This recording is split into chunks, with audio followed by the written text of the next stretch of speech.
Hi, I'm Randy Phillips, and this is First Wednesday. The first Wednesday of the month, we do praise and worship. We take communion, prayer requests, we sing, we honor the Lord. But this first Wednesday night is going to be different than what our normal first Wednesday nights will be. In light of the tension in our country, the rioting, the protesting, the shootings, I just said, let's talk about this. So it's going to be a very candid conversation with my friend, Pastor Daryl Horton, great African-American pastor in the city of Austin that I have the honor of serving with. It's going to be raw. It's going to be somewhat unscripted. It can go a number of ways. I just have to tell you at the very top, I'm a little bit nervous about what I might say. So, Lord, Lord, help me. Lord Jesus, we thank you for your goodness to us. We thank you for the great country we get to live in. And with every great crisis, there are great opportunities. Help us be part of the solution. And we thank you for the conversation that'll be here tonight. Those listening, watching, help us to lean in and bring real change. In the name of Jesus, I pray. Amen. All right, I want to sing a little song for you. Then we'll jump into this. Open the eyes of my heart, Lord.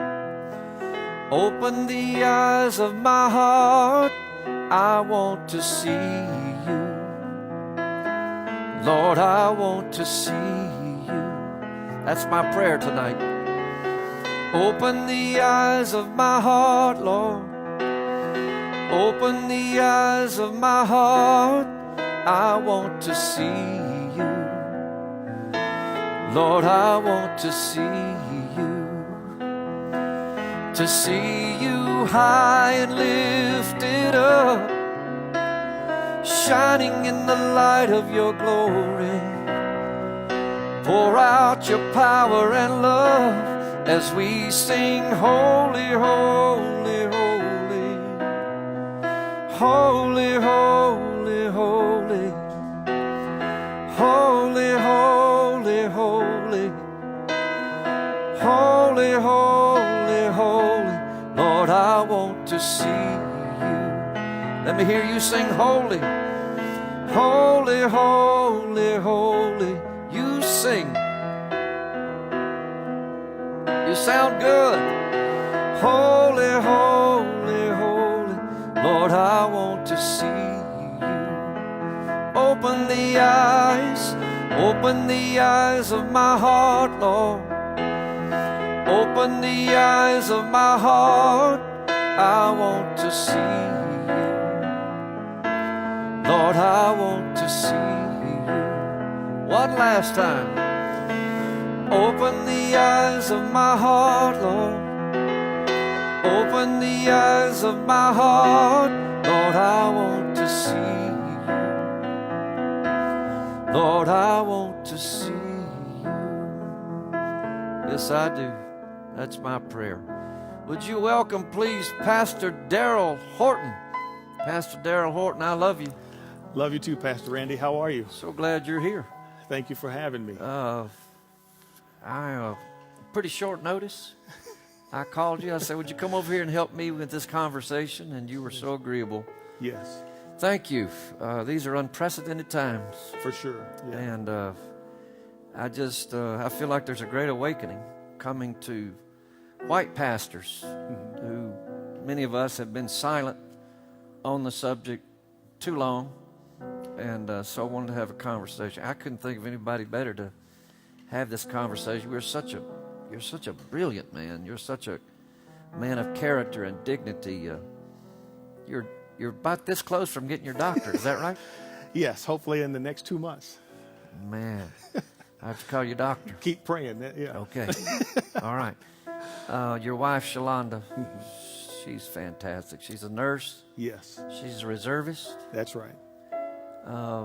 Tell us a little bit about her. I definitely married up. Yes, you did. That's for sure. But no, wonderful lady. Met her in college, and She teaches nursing as a public health nurse, and believe it or not, even though we're very young, she's hopefully getting to the end of her military career as an Army nurse and hopefully retiring soon, so we can take at least one thing off the plate. Yeah. So, children? we don't. Okay. We're in the midst of the adoption process. Okay. So, yeah. I want to pray with you about that. Thank you. You know why I love your wife? Not only did she have the good sense to marry you, she likes my music. Yes. And I love that about her. Thank you, Shalonda, for loving my music. I don't know if she's just being nice to me or if she really does like it. No, really likes it. Yeah. You pastor at Mount Zion. Yes, It's 147 years old. that's right. Is it the oldest African-American church in Austin? We're probably about third. I think the Really? oldest is around 152. No way. The First Baptist Church here in town. Yeah. 147 years. Were you the founding pastor? No. Missed it by A year or two? just a couple. Yeah. Well, you and I get to serve together in the city Yes. to bring the gospel to a city that we love. Yes. And we get to be on a board called Christ Together. That's right. And you're the chairman of that board. As far as I know. Yes. Yes, you are. And you're a great leader, and it's an honor to submit to your leadership because you have gathered all the it's like herding cats, all us pastors. Well, thank You do a great job. All right. Thank So, Ahmaud Marbury. Am I saying that right? Yes. A young man in Georgia jogging down the street. Right. A father and son killed that young man. Yes. So when I saw that footage, I was greatly disturbed. Yeah. But I have to be honest, my mind goes to a place that I don't like, Yeah. which is what was the young man up to. Right. Why does my mind go there? You know, it's a part of, I think all of us have these unfortunate biases that we've been taught. There are influences that we have through media, through people that we know. And I think, unfortunately, in this country, there are those emotions that come, especially when it comes to people of color, that there's always something else going on. There's always, he must have been doing something, or there must have been an incident before. And I think it's just something that's ugly inside of us that rears its head. But I think the good part about it is that when we become conscious of it, then we can deal with it. Thank you. That was followed by a man here in Austin, Texas, named Michael Ramos. It was reported that he was up to something. Right. A Latino man gets out of the car, surrounded by the police. I think they hit him with a beanbag. Right. And he got back in the car, and when he drove off, there was lethal force used Right. and killed him. They were looking for a weapon, and they did not find one. That's right. This has all been kind of simmering in Austin, Texas for a good while. Yeah. And then the George Floyd. Yes. Where were you when you saw the recording of that? The first time I saw it, I actually think I was at home. I think I happened to be going through social media, and of course it was flooding all the pages, and I looked at it and I said, man, this has got to be something old. It can't be new. This can't be happening again. And so I took the 9 minutes or whatever it took to watch it, and it was just devastating and heartbreaking to see it. What went through your mind? What went through your heart? I think the main thing that went through my mind and heart was just how could an individual continue to do what that officer was doing? I mean, he was detained, he had handcuffs on, but he was just relentless in staying on him in that posture. I could hear the bystanders who were recording and saying, "Get off of him," and yelling other words. And then I think what was just as tragic were the other officers who were just standing by watching it. And so I think for me, I felt bad, especially as you could begin to hear Mr. Floyd's words. I mean, that was the most bone-chilling part of all of it, was to hear his words. I can't breathe. I can't feel this. I can't. But I think what was most traumatic for me was to hear him calling for his mother. And to find out that she was already deceased. I mean, you know, so you go through the whole thing, but the 9 minutes felt like an eternity. 9 minutes. Yeah. You could see his life ebbing from him. Absolutely. How many times have you watched this? Probably not more than twice. Yeah. I think it only takes once. You could see yourself in that.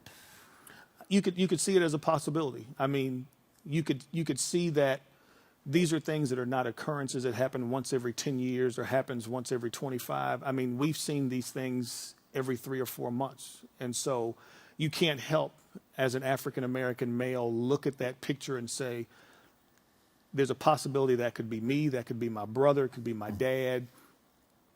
That emotion just comes up because it happens so frequently. I've watched it twice, and that's about all Sure. I can't do any more than that. But Yeah. The facial expression of the officer kneeling on Mr. Floyd is just blank. It's expressionless. There's no emotion. It's almost like he's just going about his business. Yeah. You're taking a man's life. I don't want to pass judgment on that officer. I don't know him. Sure. But do we put all of this in one bucket? So police brutality in the same bucket as systemic racism? Do we put it all in one bucket and throw in there the rioting, the protesting, or are we careful to separate? There's police brutality that needs to be dealt with. Racism. There's racism, systemic racism, and then there's the protesting right. Do we separate these into buckets or put them in one pile? I think we almost have to do both and. Okay. Because I think in this country, if we look at history, if we look at the systemic and institutional racism that takes place, the police departments are a part of that, and it's rooted inside of what we've noticed in this country. And so I think that there's a part of it where racism does exist. Unfortunately, it is alive and well in this country, in case anybody doesn't know that. And so I think we see it within the police force. I think we see it, as you mentioned, Mr. Aubrey, we see that just in regular, everyday people in a neighborhood. And I think it's a combination of the racism, I think, and of course I should say that it's a heart problem, that I still firmly believe that Jesus is the answer to all of that. That's why we do what we do and accept the calling we have. But I think, Pastor, all of that goes together. You can't necessarily separate it because they're linked together. What is the core of racism, in your opinion? What's at the core of that?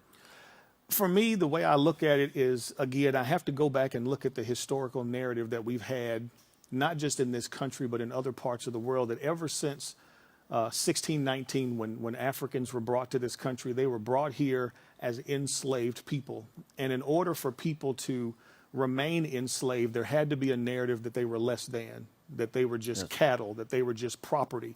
And so I believe that as that narrative grew and as it began to be passed down from generation to generation, it's just something that the story remains. And so it does not matter if it's 1619, if it's 2019, it doesn't matter. That story, if it's not stopped, then it just passes from person to person. And so you have a group of people that it almost seems like it doesn't matter what you achieve, it doesn't matter where you are, the narrative still sticks. And so with the narrative comes perception, comes stereotype, and then it becomes behavior. And so I think that because of the history, because of how the story has lingered around for so long, I think that's why it's still here, because the narrative is still there. As a white man, I thought when we elected Barack Obama as president of the United States, the first minority president and an African American, that it is over. Martin Luther King Jr.'s dream was accomplished. He's inaugurated. He serves 8 years.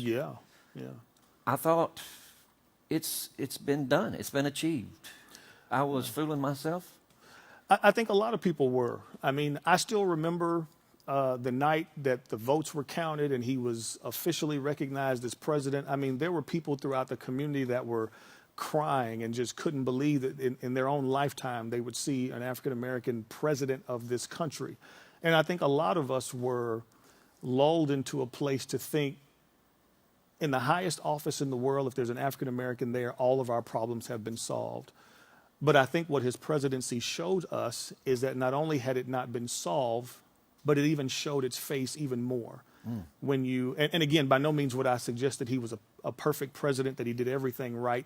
But I think some of the things that he attempted to do, you could just see in our political system and in those who did everything they could to not allow things to happen, to fight just for no reason, and to not drag us into another place, but even in to see the administration after him and how things are being turned over and being, taken back to where they were, with no real rationalization other than this was his policy and it was no good, so we're going to do something else different. Is it important for a white person who is the majority to have a historical perspective of what the African American has endured to be part of the solution right now? Do we need the back narrative, or can we just step into it? I think you really do need the narrative, because you need to understand not just the perspective from the African American, but in that historical narrative, you need to understand that as a white person, although you may have never done an incident, it's part of your history as well. And so if you don't understand the history, you don't understand the role you play, you don't understand the privilege that goes along with just being who you are. And so there's an awareness that I think you miss if you're not aware of the history. So I was asked to 5 white pastors, 5 black pastors. I think that's right. Is that right? Yeah, there's about 5 yeah. I was asked to come together at your church. Yes. I don't know how I got invited or why. Surely they could do better than that. But as I started listening, the African-American pastors went first. They were in their 70s and 80s, and they got younger with you and others. But I started listening to their stories. I didn't know what to say. I was stunned because I kind of live in a bubble. Sure. I have a great life, and I live well, and Austin, Texas seems to be pretty balanced as far as I knew. Right. But when they started talking about systemic racism in Austin, Texas, I was stunned. I don't want to take all of our time but I think part of it was enlightening. Yes. I think it was it 1928, 1930, something in there. There was a very healthy, vibrant African American community in the downtown community. Is that where it was? Yeah, you would before 1928, you would have African Americans in all parts of what was known as Austin. Then you had people at what we know now as Congress Avenue in the 6th Street area, and then you had a community in Wheatsville. That area, 24th Street, Guadalupe, all of that area. Yeah. And just slowly over time, as the University of Texas grew and as the property became more valuable, the African-American communities in that area would continue to be pushed out and just be replaced. And part of knowing the history is understanding that the reason why people continue to say that racism is real is because most of the actions are very intentional. I've heard people say a lot of times that we need to fix the system because the system is broken. And the reality of it, the system is not broken. It's operating perfectly. The way that they intended it to operate. The system needs to be changed. And so the reason I say that is because you'll see a community like Wheatsville, and what do they do to that community is that's where they put the dump. That's where they take the trash. And so as trash is traveling through the neighborhood, it's falling off the horses and buggies and all that other kind of stuff, and the area is never improved, it's never clean, so you can imagine what it would smell like to live next to a dump. Well, when 1928 comes, the decision is made that we want to keep segregation in place, and so how do we do that so that we don't duplicate public utilities? Well, all people of color have to move to the east side of what is now I-35 if you want to receive public services. Oh. So all of those communities, all of the people, all the businesses, all the churches are then forced to move to the east side of 35. And that's why the demographics look the way they even look today. Is from almost 100 years ago. It was intentionally done to move people on that side. I needed to know that because I didn't know that plays a part of the story. Sure. And now gentrification has come into East Austin. Yes. And moved the African Americans out to the suburbs or out north. And moving people further east. And like I said, I understand that everybody wants to have a good place to live. They want a good standard of living. And what I try to get people to understand is understand the ramifications of your choices. East Austin is a beautiful place. That's why people were never leaving. Yep. And so now that downtown has grown and Austin has become a city where everybody wants to be, people want to get close to where the action is. But the problem is that as people are coming into East Austin, they're demolishing homes, rebuilding them, building them 3 times as tall and making them 3 times as expensive. You have generations of people who are living next door to you that now their income tax, their tax rate goes up, and now property tax and all of that. And so people are being forced to move in a place where they've been living for 100 years. And so some people don't care about that. Some people are unaware of it. And the city as a whole didn't do enough to prevent it or do it in a right way. So now we see people suffering, and we see those challenges of legacy, of history, of heritage disappearing off the map. And once again, a displacement of culture. Absolutely. So when I was there at the conference table with African American pastors and white pastors, one of the African American pastors, I said something. I didn't know I was offensive, but I said something. He really got on me. The mayor had asked that many of us go through a racial awareness course, intensive. It lasted 2 days. Right. And I made the comment, I don't have 2 days to give toward that. Yeah. That didn't go well.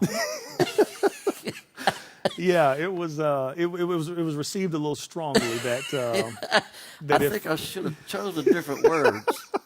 It wasn't that you know what I was trying to say. I was just like, why do I just want to step into it and start fixing things, be part of the solution. I don't need the backstory, but the backstory is needed.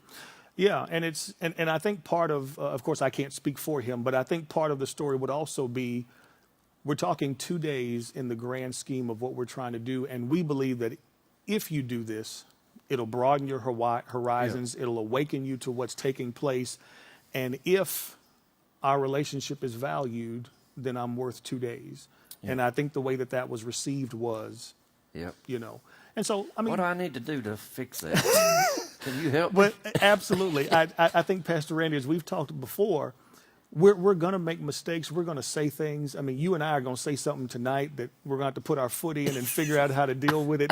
But if we don't talk, we never get to that place. And so I just need to go to him and ask for his forgiveness. Yeah, and just say, I recognize how that made you feel, and I'm sorry. Okay. Yeah. I thought I said it pretty well, but it wasn't well. Okay. Yeah, all right. yeah. People, white people feel threatened when they see people of dark skin. It's I don't know how to describe it. It's just we feel threatened. Where does that come from? Is it from generations of crimes being committed or hysteria that we bought into? Why do I feel threatened by people of different skin color? Great question. I think part of it, again, goes with the narrative. I would challenge people to look at movies, look at television, look at the dramas. Anytime you watch a movie and there's a prison scene, what is the makeup of those who are in prison? Anytime there's a theft, there's a murderer, there's whatever it is, 99% of the time, who are the persons playing these roles? And so I think, again, it goes with that historical narrative of African-American people not being as smart, not being able to do things, that they're here just as pure labor. But then the narrative goes on to say that we've been breeding African-American people for slavery, for manual labor. So therefore, they're stronger. Therefore, they have anger issues. They have all of these things that the narrative feels, and then the media and movies and all that stuff enhances that. And so it's not surprising that people who have never had a relationship with a black person, who have never had a conversation with a black person, and again, I'm not writing it off and making it excusable, but I'm not surprised that somebody would be afraid of someone they've never met, because if that's all you ever see, if that's the narrative, if that's the stereotype, then that's what you see. I know people that I've learned to have relationships with, and I can't tell you the number of times that I meet them and they're white, and one of the first questions I get, do you play basketball? They don't ask me about anything else, but they look at me and look at my height and and that's their first question. And all of them, that doesn't mean they're racist. They're just trying to put things together in their mind. And here's a tall black person, and that's what I mostly see them, is athletes and other things. And so, again, it's not an excuse to continue that behavior, but I can see where it comes from. How do I don't think this is not going to my daughter, to my children. I think we got a good shot there of making things right. Yeah. Of better in the world. Sure. I'm excited about the class of 2020. Yeah. And when I see the protesters, I see so much diversity. Yes. There's the rabble-rousers and the idiots that are Yeah. defacing and looting and a bunch of criminals. Yeah. But the peaceful demonstrators, I see young. They're young. Oh, yes. And it's diverse. Yeah. I see a lot of white people. I see all races, and it just makes my heart happy. Yeah. I think the class of 2020, given the pandemic, the health pandemic, and the cultural pandemic, I think we got a good opportunity here to make some real change. I do, Pastor. And I think that we have young people who have grown up in very diverse groups. And so I think about the young people at our church is that their high school class looks nothing probably like mine did. Went to a predominantly African-American high school here in Austin, and out of our class, I would assume it was probably 80%, if I had to guess. The students that I have now, I can't tell you what the numbers look like, but they're growing up with people who are much different than them, and they're getting to understand that whoever that young person is, they're a student just like me. They love things just like I love. They love the foods I like. They like the games I like, and they're learning to do things together. But we still have to be mindful of them and let them know that the stuff that comes from our generations and beyond, it can still seep in if we're not careful. Okay. There's a lot of black-on-black crime. Chicago, for example, breaks my heart. I love that city. Yes. Sung there so many times, ministered there. And what is as a African American, what is happening in Chicago that perpetuates the black-on-black crime? I think several things are helping with that. Part of what happens is that if you go back to some of the conditions, and again, some people are just making bad decisions. You just can't write that off. Some people are making the decision to do evil things and to do wrong things. But I think some of what you look at are the challenges in which these individuals are growing up in. When you have the apartment projects and you have these other places where resources and opportunities are limited, we've heard very successful people talk about how they grew up in the projects, and by the time I was 12, I was dealing drugs. I was doing these other things because that was the only way out. And so I think some of the repercussions of some of these choices they make is that when you're dealing drugs, when you get into gangs, there's going to be rival gangs. There are going to be other drug dealers. There are going to be territorial things. And unfortunately, you begin to see the black-on-black crimes because of some of those situations, I think, that stem from the environments, and it stems from the choices that they make. But you're absolutely right. It's heartbreaking to see that and to see it continue because it's not productive for anybody. We go to the prisons a lot here in Austin. In fact, they show our Sunday service in one of the correctional facilities. When I go in there personally, it's all minorities. Yes. African Americans, Latinos. Absolutely. A few white, but not very many. Yeah. The data shows that the black community, the Latino community, commit most of the crimes. What is the data faulty, or why is our prison so full of so one-sided? Yeah. Most of the research I think you'll look at will tell you that this systemic and institutionalized racism we've talked about contributes a big part of that. And so even if you, for instance, look at our school systems, we talk about the school to prison pipeline. You can look at data even here in the city that we love in Austin, Texas, but you begin to look at children even as young as 5th and 6th grade, and you start looking at the children and which children are sent to detention, which children are sent home for committing the things that they do, and it begins to set a plan and begins to set a place where not only are you taking these minority children out of the school system, but you're setting them in a place where they're becoming detained, where they're learning these in these alternative schools that are really not there to help them to learn, but it's there to push them aside. And so you're putting them in a place where the opportunities to do the things that get you to prison are magnified. And so I think the system is there to move African Americans and Latinos in that direction. And so the system is part of it. I also think that when you start looking at our overall system, and again, you can look at data that will show you, if you look at with police departments and those kind of things, a lot of people have been fighting, for instance, in recent years about marijuana and that kind of stuff, and the DA talks about all of that.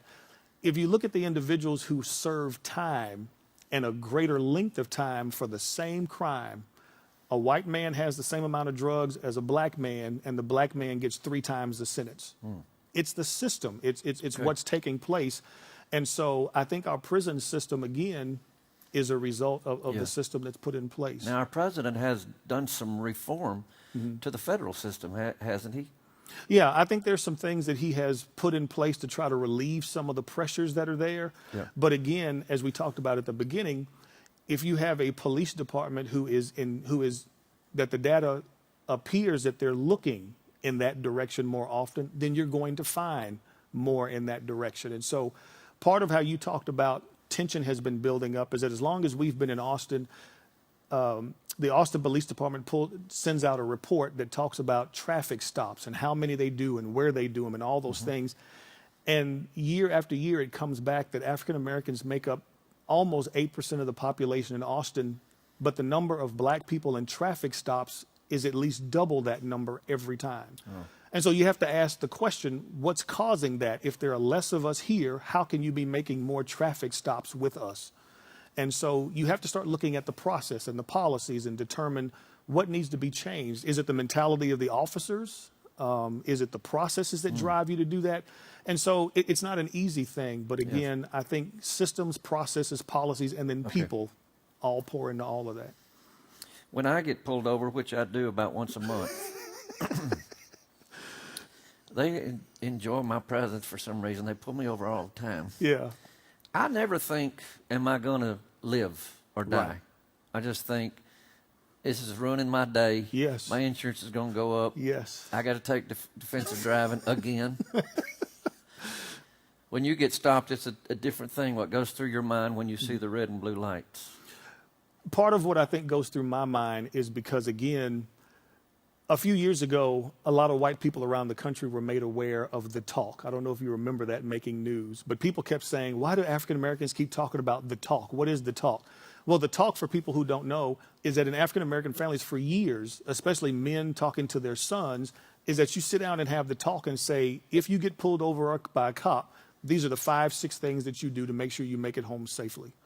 And it's because historically, it's not a good encounter whenever it happens. Okay. And so because I've had that talk, because I've had older gentlemen in my family have that talk, there's a sense of paranoia when I see the lights, even to this day. Even if I know I haven't done anything wrong, when I see the lights, there's a chill that comes over me, and I start rehearsing the things in my mind. What am I supposed to do? What do I say? How do I behave? Because I don't want anything to be misconstrued. I don't want to be reaching for my wallet and then y'all are watching on the news that he was reaching for something in the box. You know, and so there are a lot of African Americans who have that same tension because that's what we've been taught, and that's what the reality of where we live reinforces. Okay. I'm learning so much. I hope you're learning a lot. We have families watching. Yes. Families with little kids. Yeah. And they want to know, how do we talk to our little children about diversity? What would you say to look into this camera over here and talk to the parents who are saying, I got little kids. Yeah. What do I do? Sure. To those families, what I would tell you is, introduce the idea of race to your children in a fashion in which they learn to value and to love diversity. Help them to understand that children may look different from you, have different skin tone, have different style hair. They may have those things. And because it's different, it doesn't make them beautiful, that all of us are part of God's creation. And then encourage them to spend time and get to know these children, to get to know their culture, to get to know what it is they do different. Because I think as we go out and we have our horizons broadened, then we begin to learn more about the colors that God has created, the things that God puts together to make things beautiful. And so I would tell them, don't be afraid to mention color and to notice that there's a difference, but help them find the beauty in it and find out, what is it that our neighbor does different that we don't, and how can I find value in that? And even as things as simple as when it's time for birthday parties. Right. Have I invited someone that looks different than us? Absolutely, yeah. I look at the staff here, and racially we are not diverse enough. But when I go to hire, Right. I don't have a pool that includes African Americans or Latinos or whatever. Yeah. How do we find the right candidates that represent diversity? We want diversity here, just don't know where to look. Yeah, and I think, Pastor, part of what's beautiful about our relationship and the relationship we have with other pastors is that I think that's how we find those individuals. I think it's through our network that if my church is looking for someone that has a skill set, I should be able to call you and say, Pastor Randy, I'm looking for a person who can do this and this. Do you know someone? Do you have someone in your congregation? Do you have, and we ought to be able to do that vice versa, to be able to do those things. And so, but it takes doing the things that we try to do, the things that we do to see each other's world, as you mentioned before, to get out of each other's bubble, because I have one as well, you know, and I don't always know what's happening on the other side of town because I'm where I am.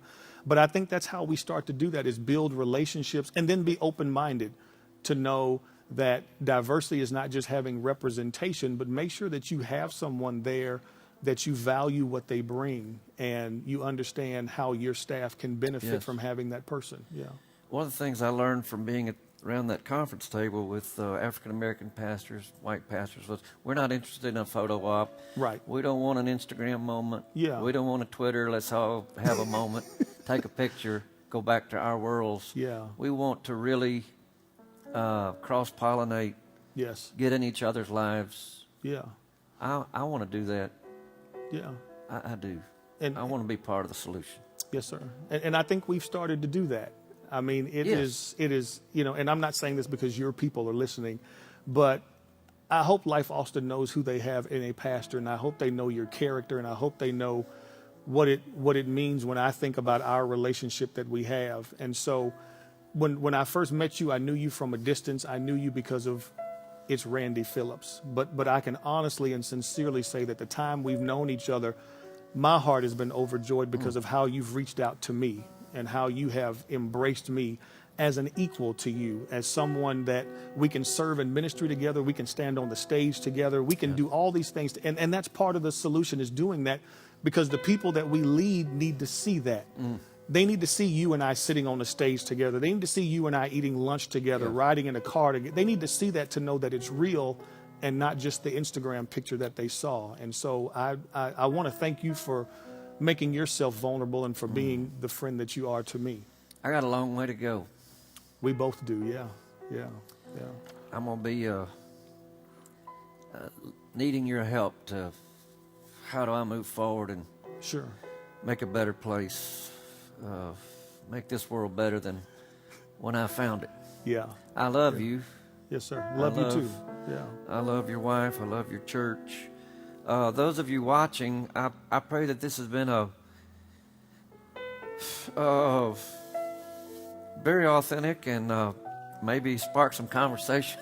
Yeah. I don't know what kind of conversation, but maybe so. Yeah. But Life Austin, we want to bless Mount Zion.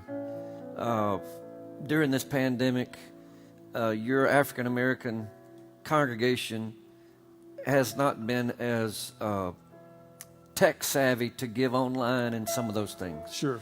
Yeah. And so we want to do our part to help them. So an investment into this church is going to be an investment into eternity, investment into unity, and it's good for the kingdom. Yeah. Well, thank you. So there's a give button on your screen. Somewhere on the screen you can give, or you can go to www.lifefamily/give. I don't know. I can't.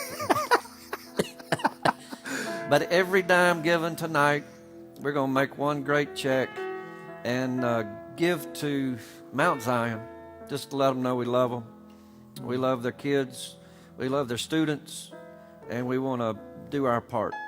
So, bless you, Pastor. Thank you. Thank you. Do you mind just praying over our country, praying over our city? We love this city. Yes, we do.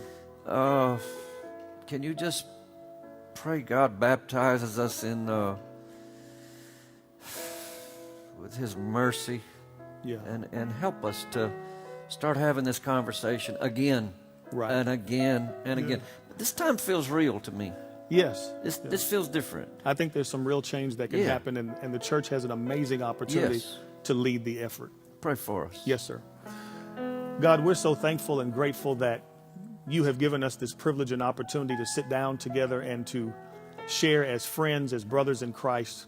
I pray a special blessing over the Life Austin family, over Pastor Randy, over the entire staff, for every family that is represented in this church. I pray, God, that you would continue to open their hearts, open their minds, continue to allow them to see the places where all of us come short, to see the places where maybe someone has not been mindful of the issues that are taking place. And so, God, touch our hearts. Give us a heart that is compassionate about what your heart feeds after. And God, I thank you for the Mount Zion Church. I thank you for our relationship. I thank you for how our churches can lean together, how we can worship together, how we can serve together, your kingdom work that must be done. And I pray that it's not just the changing of hearts for white people, it's the changing of hearts for all people. And so help black people where we have biases, where we have things that block us from loving others. Help white people, help brown, help all of us, dear God, to love as you have asked us to love and called us to love in your kingdom. And so we thank you for this new beginning. We thank you for this new start. We thank you for your guidance, your leadership. And then, God, we just ask that you would rain your spirit upon all of us. Rain. Help us to see people as people that you created, that you love. Help us to have the courage to speak forth when injustice is being done, that we no longer hide in the shadows, but that we stand forward and say what is wrong, and then we put into action those things we can do to make a difference. Yes. Thank you for our time together. Thank you for this relationship. Thank you for your love, your grace, and your mercy. It's in the name of your Son, Jesus, we do pray. Lord. Amen. Can I sing one more song? Just a little bit of a song? Help yourself. You want to sing? No, you don't want me to do that. Okay. Heal the world. Make it a better place for you and for me and the entire human race. There are people dying, but if you care enough for the living, make a better place for you and for me. Thank you so much for watching. I love all of you. Daryl Horton, you're a great man of God. Bless you, Pastor. Let's get in more trouble together. You got it. Good night, everyone. If you enjoyed this video, make sure to give it a like and subscribe to our YouTube channel. Hit that bell icon and select all notifications to get updates for when we post videos each week. Thanks for watching.